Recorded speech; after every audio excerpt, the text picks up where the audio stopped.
maintenant à Éric Cagayan, qui a joué un rôle majeur dans l'organisation de ce colloque avec Franck Juvet. Je dis bien majeur parce que c'est quand même assez compliqué pour que tout marche bien, que ce soit sympathique et agréable comme finalement ça l'est.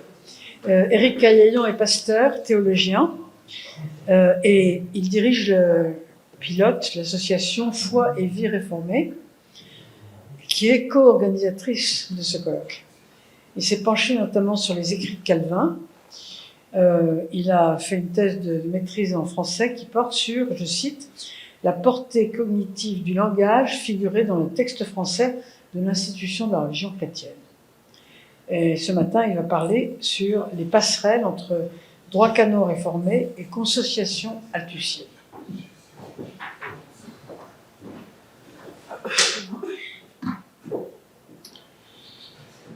Merci pour cette présentation, chère Chantal. Et pour ceux qui se poseraient la question de savoir si je suis arménien ou arminien, je ne suis pas disciple d'Arminius, mais je suis bien d'origine arménienne, et théologiquement, je suis très très gomariste, théologiquement.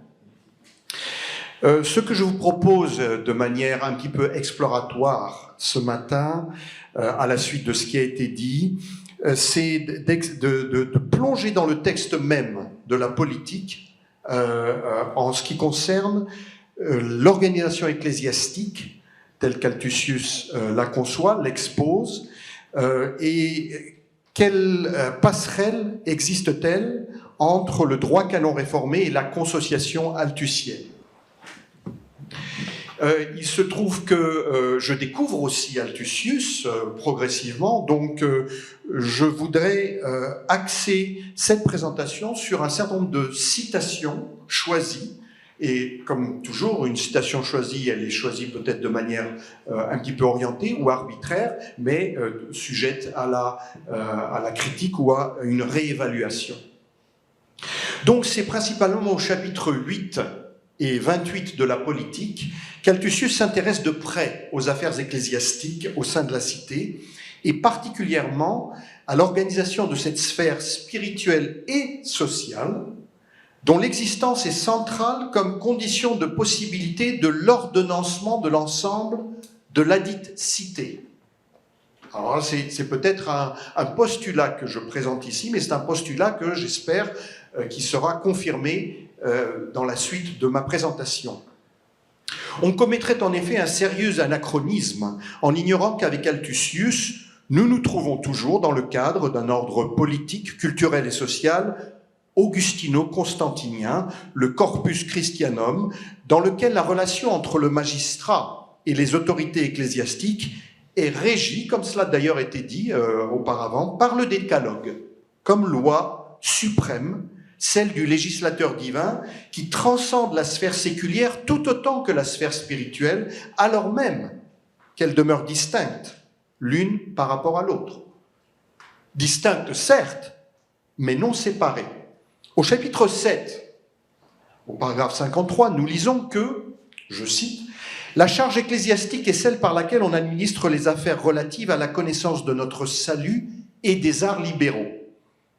Cette charge est certes ecclésiastique, mais elle est ordonnée et confirmée par une décision politique. » Fin de citation. Inversement, on lit quelques lignes plus loin, « Les charges ecclésiastiques sont diverses et variées en fonction des besoins de la politie et de l'Église.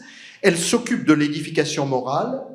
Le prophète menace la République de peine future si elle est sans charge ecclésiastique. » Fin de citation. On ne saurait être plus clair. Si le magistrat doit garantir la bonne marche et la continuité de la sphère ecclésiastique, l'office prophétique propre à la sphère ecclésiastique doit le rappeler à son devoir à cet égard, voire le menacer selon l'ordre spirituel qui est le sien, au cas où il négligerait ce devoir.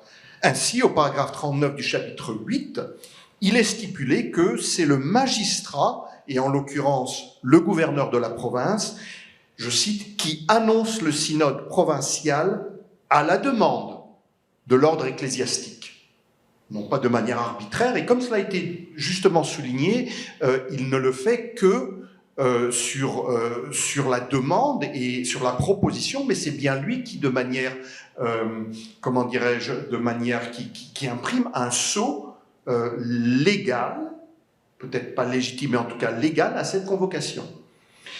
La vision holistique althusienne ne surprendra que si l'on ne garde pas ce cadre à l'esprit, aussi étranger, voire dérangeant qu'il puisse paraître au regard contemporain.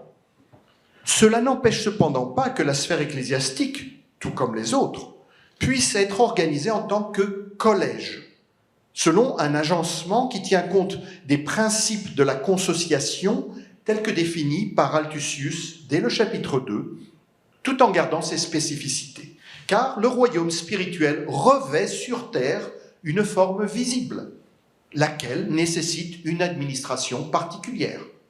Ainsi, au chapitre 4, au paragraphe 4, Althusius nous explique que, je cite, « Cette consociation civile est donc une union de 3 hommes et plus exerçant la même activité, le même mode de vie ou la même profession, qui s'associent pour enrichir et protéger ce qu'ils ont en commun, leur genre de vie ou leur profession.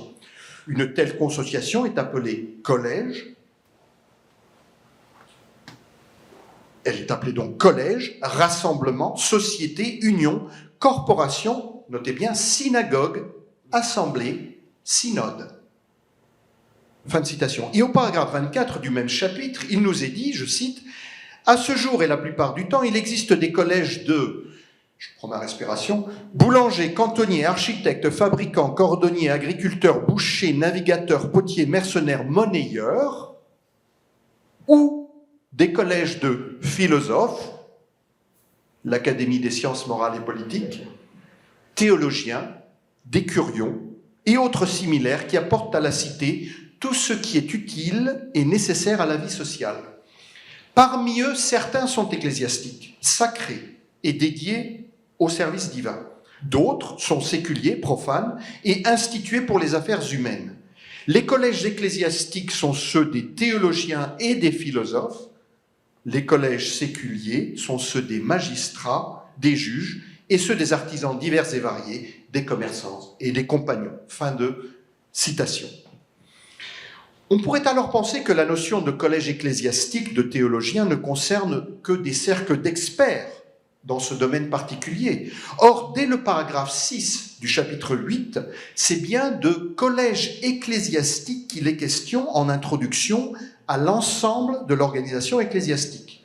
Je cite, « L'ordre sacré ou ecclésiastique est représenté par des hommes pieux, doctes et très sérieux, provenant des collèges ecclésiastiques de la province. Ils sont élus et institués avec le consentement commun et on leur confie le contrôle et le soin de la doctrine, de la religion et du culte divin, des écoles, notez bien également, des biens ecclésiastiques et des pauvres. En bref, ils ont la charge de toutes les affaires ecclésiastiques et de la sainteté de la vie dans toute la province, afin que tous s'unissent saintement grâce à leur ministère et constituent un corps mystique. Leur ministère est donc le nerf principal permettant aux fidèles de s'unir en un seul corps et que tout soit fait de manière ordonnée. » Fin de citation. Quelle relation existe-t-elle entre l'organisation de l'ordre séculier et celle de l'ordre ecclésiastique qui s'occupe de la vie spirituelle de la communauté, ou plutôt, pluriel, des communautés organisées en presbytères souverains dans leur sphère géographique de juridiction spirituelle? Tout d'abord, lisons-nous au paragraphe 31 du même chapitre, nous sommes bien maintenant centrés sur le chapitre 8, je cite, « Le soin et l'administration des biens et des affaires ecclésiastiques ne reviennent pas aux magistrats séculiers, mais au collège presbytéral, comme on le voit dans les citations mentionnées des Écritures. » Fin de citation. Si, comme on l'a vu, le magistrat détient une responsabilité à cet égard, ce n'est pas pour s'approprier le soin et l'administration des biens et des affaires ecclésiastiques, ce serait le cas dans une forme de théocratie ou de césaropapisme complet, puisque le bon et droit exercice de son propre office... Non, pardon. Ce n'est pas pour s'approprier le soin et l'administration des biens et des affaires ecclésiastiques, mais pour s'assurer que ceux-ci ont bien cours. Car il ne leur est lui-même pas étranger, puisque le bon et droit exercice de son propre office en dépend. Et pour bien rappeler que César n'est jamais exempté de rendre à Dieu ce qui appartient à Dieu, Altusius déclare au paragraphe suivant, 32, je cite, « Le magistrat lui-même est soumis à cette administration par des admonitions, des censures et autres qui sont nécessaires au salut de l'âme. » Fin de citation. Par ailleurs, toujours au paragraphe 31, je cite, « Ce royaume qui est spirituel est régi et administré selon d'autres modalités que celles du commandement séculier et assurément tenu par l'épée spirituelle et la parole de Dieu. De plus, comme il n'est institué par aucune puissance humaine, il ne peut être détruit et est donc éternel. » Fin de citation. Une des différences avec le commandement séculier est justement l'appel direct à l'autorité de cette parole de Dieu dans les consultations et conclusions du presbytère. Altusius l'a énoncé dès le paragraphe 28. Je cite, « Les décisions ne doivent pas être prises sur la base de l'avis de plusieurs collègues, mais de ceux qui s'accordent avec la parole de Dieu. Il ne faut donc pas compter les voix, modération du principe de l'élection, du vote, il ne faut donc pas compter les voix, mais les pondérer et les examiner au regard de la parole de Dieu comme pierre de touche et cordeau. » Fin de citation. Ce n'est pas que des votes ne puissent être nécessaires ou requis, mais il est une norme supérieure à la majorité des avis, à laquelle il convient en dernier ressort de se soumettre. Il existe néanmoins de fortes similarités entre la façon de gouverner les collèges ecclésiastiques et les collèges séculiers. Il nous est dit, au paragraphe 27, à propos des ministres de l'Église, qu'ils président alternativement et successivement, afin d'éviter tout risque de monopole décisionnaire. Puis, de nouveau, au paragraphe 28, je cite, « Ils exposent les affaires du collège, demandent et recueillent l'avis de leurs collègues et confrères, se prononcent, s'interrogent et répondent au nom du collège. Ils gouvernent toute action par son autorité et exécutent ce qui a été décidé à l'unanimité, comme c'est le cas dans les collèges séculiers. C'est pourquoi on les appelle gouverneurs. » Fin de citation. Cette unanimité recherchée dérive d'un principe de concorde et de fraternité, selon Altusius, qui cherche à transcender les différences, oppositions, voire divisions, par le recours à la norme supérieure acceptée par tous dans le cadre de cette vision holistique et confessionnelle. C'est en effet elle qui établit le fondement moral de la consociation. Et ici, il convient de faire un retour en arrière sur quelques principes de base sur lesquels s'appuie Altusius lorsqu'il définit les relations internes au presbytère ou entre les différents presbytères afin d'éviter tout monopole ou prise de pouvoir juridictionnel de l'un sur l'autre. Ces principes remontent plus loin, beaucoup plus loin que même le synode d'Emden qui eut lieu en 1571, un synode très important sur le plan du développement du droit canon réformé aux Pays-Bas, mais avant cela même, ces principes trouvent leur source dans un synode qui s'est tenu à Paris, dans le plus grand secret, le 27 mai 1559, et, croyez-le ou non, à 2 pas d'ici. Plus exactement dans ce qui est aujourd'hui la rue Visconti. Quelques jours à peine avant la promulgation par Henri II du fameux édit d'Écouen. Il s'agit du tout premier synode national des Églises réformées de France, durant lequel fut non seulement adoptée une confession de foi commune, mais également les 40 premiers articles d'un ordre et une discipline ecclésiastique, dont le premier et le troisième stipulent ce qui suit. Article 1. Aucune Église ne pourra prétendre primauté ni domination sur l'autre, ni pareillement les ministres d'une Église les uns sur les autres, ni les anciens ou diacres les uns sur les autres. Et article 3, la charge du président de synode, lorsque le synode se réunit, que ce soit un synode provincial ou un synode national, lors de ce premier synode national des églises réformées du Royaume de France, la charge du président expirera à la fin du colloque. Et il sera en la liberté du concile suivant d'élire celui-là même ou un autre. Principe que l'on retrouve tel quel dans l'ordre et discipline ecclésiastique du synode écuménique réformé de Dordrecht de 1618-1619, auquel participa Altusius. Mais pour revenir à la politique, deux ordres sont à distinguer dans l'organisation ecclésiastique. Celui des différents offices nécessaires à son maintien et celui des relations entre les différentes sphères de juridiction spirituelle et la forme de hiérarchie qui les structure. Sans surprise, c'est la distinction calvinienne des offices ecclésiastiques au sein du presbytère en tant que sénat de l'Église locale qui prédomine chez Altusius, distinction que l'on trouve au 4e livre de l'Institution de la religion chrétienne. Mais, on va le voir, une composante beaucoup plus luthérienne apparaît également dans la politique avec les évêques et inspecteurs ecclésiastiques, apportant une note épiscopalienne que la situation géographique de la ville d'Emden, en Allemagne du Nord, pourrait expliquer, sans parler de l'influence qu'aura pu exercer la faculté de Bâle, où Altusius étudia le droit et obtint en 1586 son doctorat in utroque iure, c'est-à-dire aussi bien en droit civil qu'en droit canon, les influences calvinistes et luthériennes étant en effet d'importance égale au sein de cette faculté. Premier office, donc, au paragraphe 12 et 13, je cite, « Les pasteurs et ministres de la parole, chargés de la prédication et de la doctrine, à qui est confié le ministère de la réconciliation. Ce sont eux qui s'occupent en premier lieu de ce qui concerne l'encouragement et le soutien de la foi en Christ. Ils administrent la parole, les prières et les sacrements dans l'assemblée des fidèles. » Fin de citation. Leur choix, nomination, acceptation et ordination par le presbytère local se fait toujours avec le consentement et l'approbation de l'Église dans son ensemble, c'est-à-dire des membres.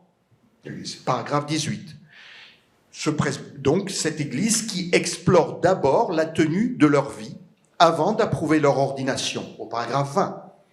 Mais le magistrat, informé par le presbytère du résultat de cette enquête, peut rejeter la nomination pour des causes justes. Lisons-nous au paragraphe 21. On peut imaginer un cas où tel candidat nominé pour devenir pasteur, ministre de la parole, aura reçu auparavant dans sa vie une condamnation pénale pour des faits qui sont inconnus au presbytère, mais dont le magistrat, lui, aura été averti. Quoi qu'il en soit, il en va de l'élection et de l'ordination d'un ministre de la parole, comme pour les bans publiés avant un mariage. Un certain laps de temps doit s'écouler entre ces deux étapes, permettant à des objections d'être formées et étudiées par le presbytère pour en vérifier la teneur et la validité. Si l'assemblée, les membres de l'assemblée de l'église locale, de la paroisse si vous voulez, est à la majorité des voix contre un avis positif du presbytère, du sénat de l'église locale, celui-ci est tenu de procéder à une nouvelle élection selon les mêmes règles. Deuxième office, paragraphe 14, ce que Altusius appelle les prêtres au sens propre. Je cite là, dans la traduction de Gaël de Melmestre, les prêtres au sens propre, c'est-à-dire pour lui, les presbytres ou anciens, les presbytéroi, office qui ne doit évidemment pas être confondu avec la notion tridentine de la prêtrise au sens d'une sacrificature. L'exercice de la discipline spirituelle leur est particulièrement confié, conjointement avec les évêques, appelés également au paragraphe 6, inspecteurs, directeurs ou régisseurs des affaires ecclésiastiques de la province.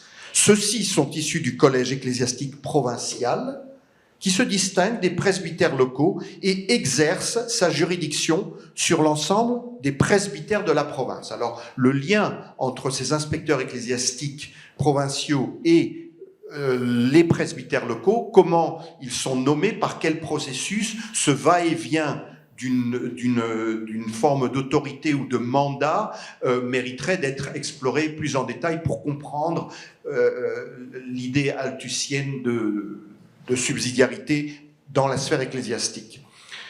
En ce qui concerne les prêtres presbytres, je cite, « Il leur appartient aussi de veiller à ce que les ministres, les pasteurs, fassent leur devoir et de leur indiquer leurs erreurs, de signaler les schismes, les scandales et les nécessités publiques en incitant à la prière et à la pénitence. » Fin de citation.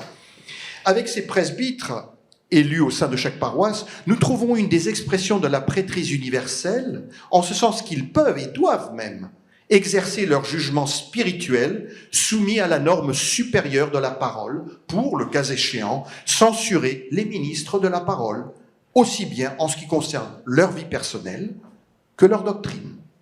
À l'échelon de l'Église locale, la consociation ecclésiastique et du presbytère qui en forme le Sénat ne saurait donc opérer sur la base d'un statut inattaquable des ministres de la parole dont la sacralité dépend de l'exercice irréprochable de leur ministère.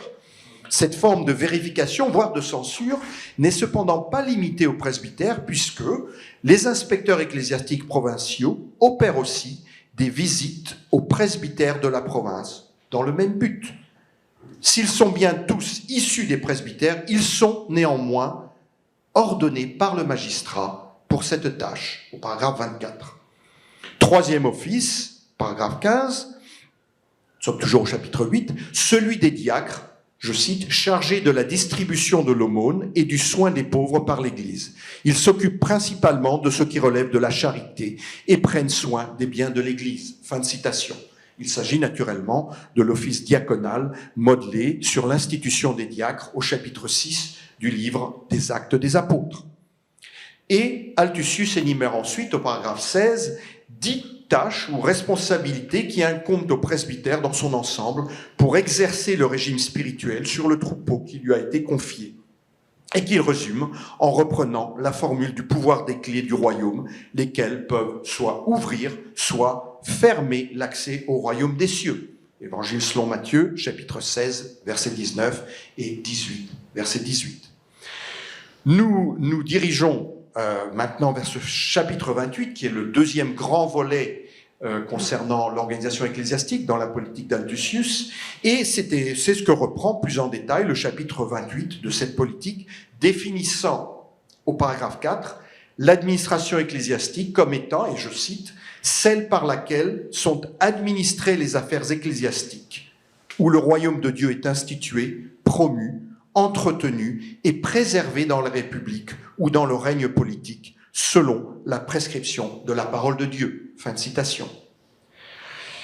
Ici, je vois personnellement une assez forte connotation érastienne de la conception d'Althusius pour l'exercice de cette administration, au paragraphe suivant, lorsqu'il nous est dit, je cite, « Le magistrat gouverne et dirige donc les officiers et les ministres ecclésiastiques, veille à ce qu'ils accomplissent avec zèle, diligence et loyauté l'office qui leur est confié et qu'ils l'assistent dans l'exécution des tâches pour lesquelles il a besoin de leur aide.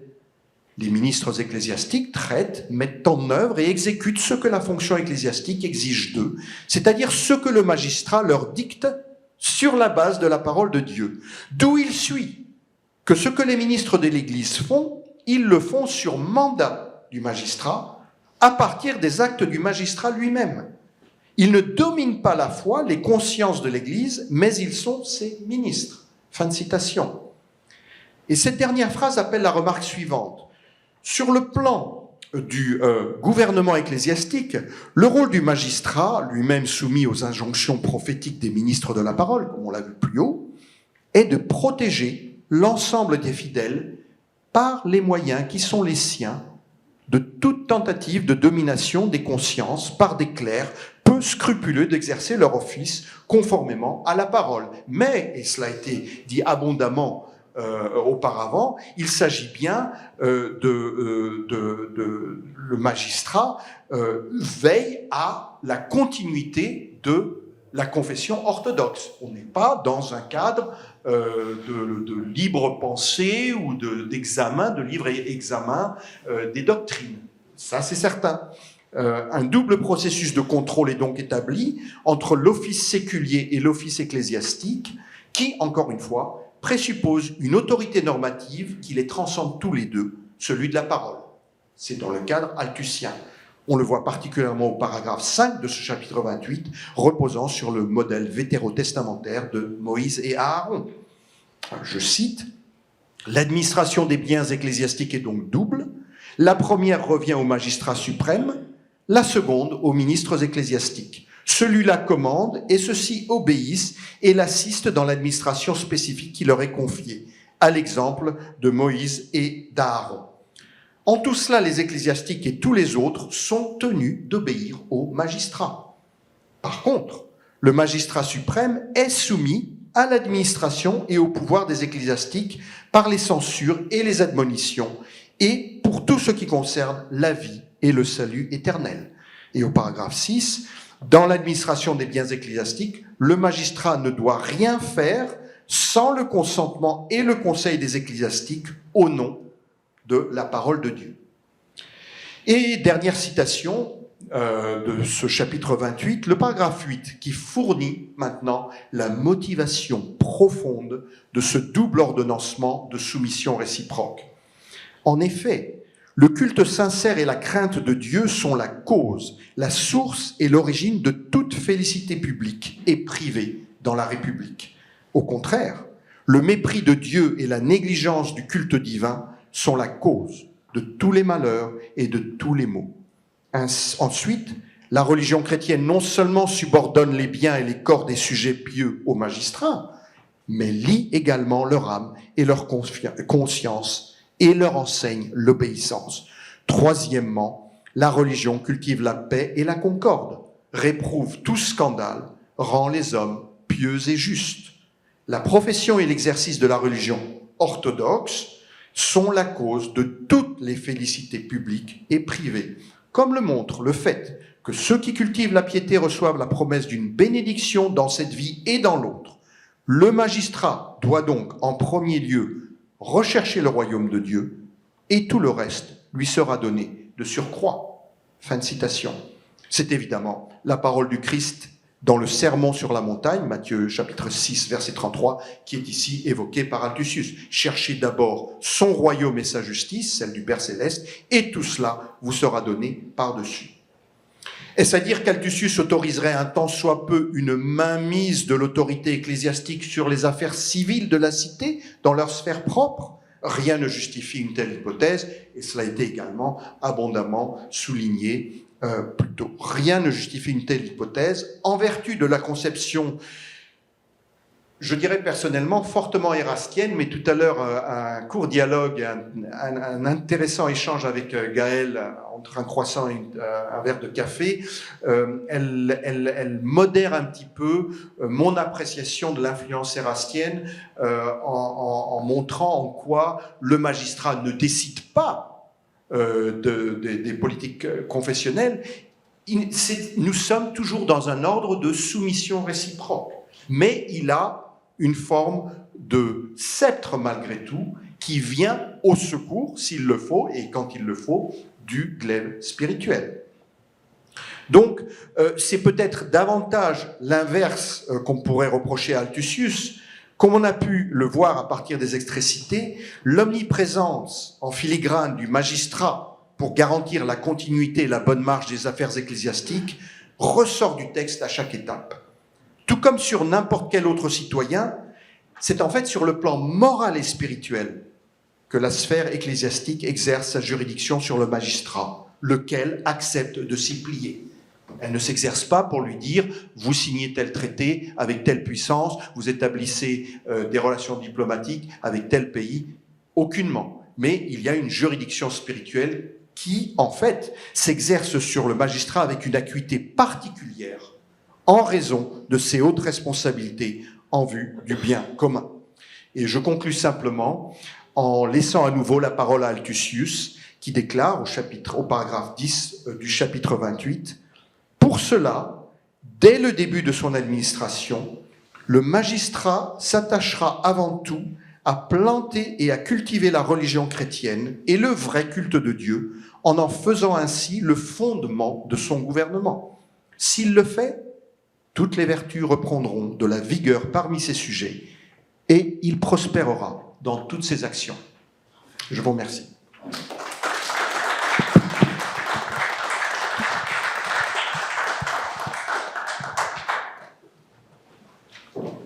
Merci beaucoup. On a bien la place pour la question. Pas trop difficile. J'ai une question peut-être pour Chantal. J'aurais voulu la poser à Blandine Krijen, elle est partie. On a le sentiment que le modèle bodinien, c'est un modèle qui vient par le haut et qui veut, de façon un peu mathématique, appliquer du haut vers le bas, un modèle où tout le monde est à égalité sous un même fonctionnement, alors que Althusius porte une attention plus particulière à la diversité de la vie sociale, une vie qui est plus créative, qui a plus de variété. Et Lucien Joly parlait de l'influence des travaux de Francis Yates sur les courants de pensée qui ont été analysés au XVIe siècle. Est-ce qu'on n'a pas finalement en sous-jacent, entre le courant bodinien et le courant althusien, finalement des sous-jacents philosophiques qui sont très différents et qui ne sont pas qu'une différence entre l'Allemagne et les autres pays européens? Oui, mais alors il y a toute la question historique, c'est bref là-dessus. J'ai vu que vous m'aviez mis une conclusion à la fin, donc il faut que je fasse une conclusion, mais je ne l'ai pas préparée encore, j'attendais d'écouter tout le monde. Et donc, c'est pour ça que j'écris au fur et à mesure, mais je vais en parler tout à l'heure, parce que je pense qu'effectivement, il y a quelque chose qui vient d'en bas chez Althusius, qui est très important, et qui n'existe pas chez Bodin, mais pas tout. Il y a une très grande liberté, diversité des actes, mais pas des pensées. Donc, je vais en parler tout à l'heure. C'est là où il faut bien faire la distinction entre subsidiarité et démocratie. Il n'y a pas de démocratie chez Althusius, et il y a plein de raisons à ça. Donc, j'en parlerai tout à l'heure. Oui, Peter Schroeder. C'est juste pour ajouter là, parce que je pense que le contexte des Saint-Empires est vraiment important, parce que le Saint-Empire permet cette structure qui n'existe pas en France. C'est ça la différence fondamentale dans laquelle Althusius se trouve. Et c'est aussi entre les pays d'Augsbourg et les pays de Westphalie, c'est-à-dire les calvinistes ne sont pas reconnus officiellement dans les Saint-Empires, donc il y a une défense permanente, même dans l'Empire, malgré le prix des religions d'Augsbourg. Donc ça, c'est la situation dans laquelle ils se trouvent, et c'est à cause de ça que c'est les petites entités plutôt que l'Empire entier qui les intéressent, parce que c'est là où il peut exercer justement cet espace politique et confessionnel en même temps. Donc c'est ça qui on a le sentiment de quelque chose d'assez mathématique sur Bodin, quand on écoute l'exposé de Blandine, et quelque chose de plus organique avec Althusius. Donc moi je ne suis pas surpris que la démocratie, avec l'individu face à l'État, toutes ces catégories, on les retrouve dans le courant bodinien, et que justement on soit plutôt avec des suffrages indirects, et donc pas dans le schéma de Gaulle, plutôt dans le schéma de Pinet, avec un modèle qui serait d'origine althusienne. Oui, bien sûr, bien sûr. Ouais. Je crois qu'il y avait une dernière question. C'est pas une question, c'est juste une suggestion. Tout à l'heure, il a été suggéré que le livre soit envoyé au Conseil d'État. Je pense qu'il faudrait aussi l'envoyer au Conseil français du culte musulman. Oula. Qui va acheter? Il y a 3 copies. Il n'y en a plus qu'une. Il n'y en a plus qu'une. Alors, cher ami, c'est la vôtre. Je vous fournis l'adresse du conseil